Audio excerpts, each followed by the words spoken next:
Today,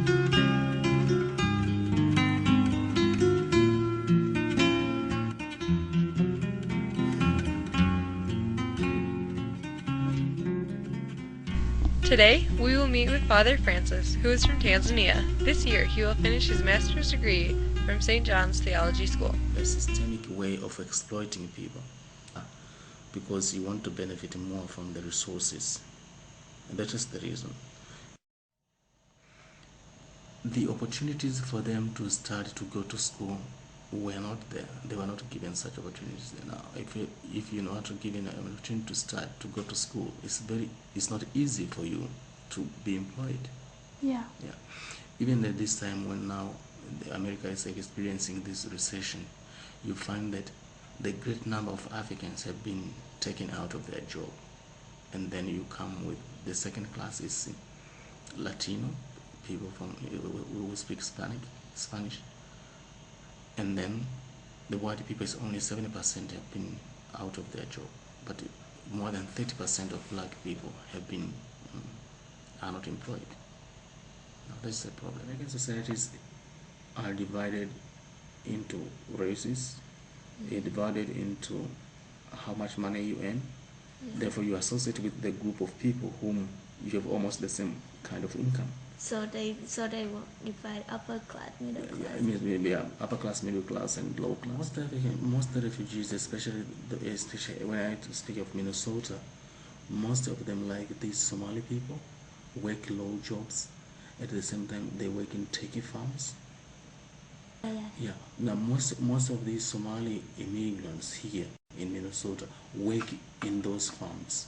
Oh. Yeah, and this is a very tiring job, and it's not a dignified job, as a matter of fact, and therefore they opt to do that because they are paid.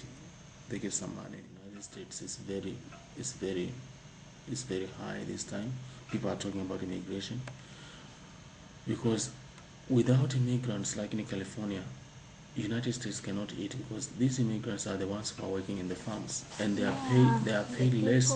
Yeah, they are paid less than Americans who could work in the farm. And therefore, the question of immigration is not the question of people coming to the United States only, but it's also the question of Americans hiring people who can be paid less than American would have been paid. Yeah, therefore, it's a two-way traffic. When you walk in the streets, you know Americans have these signs that,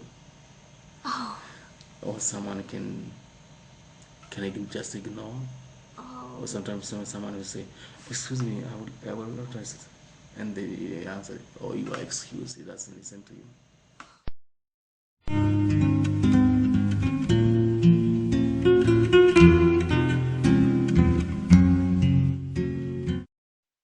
There is an example of oppression. Holocaust was a genocide.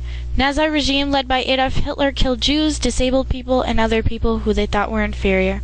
They shot these people, put them into gas chambers. Why would they do this? Hitler said to the Germans, "We are better than other people. Jews and these inferior people would just bring problems."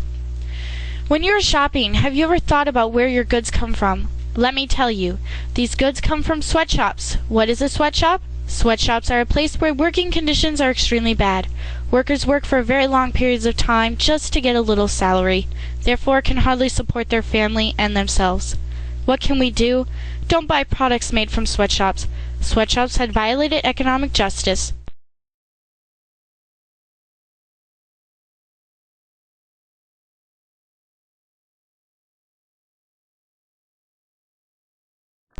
All around me are familiar faces, worn out places, worn out faces, bright and early for their daily races, going nowhere, going nowhere. Their tears are filling up their glasses, no expression, no expression. Hide my head, I wanna drown my sorrow.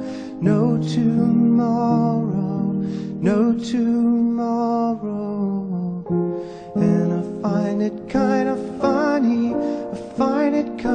sad.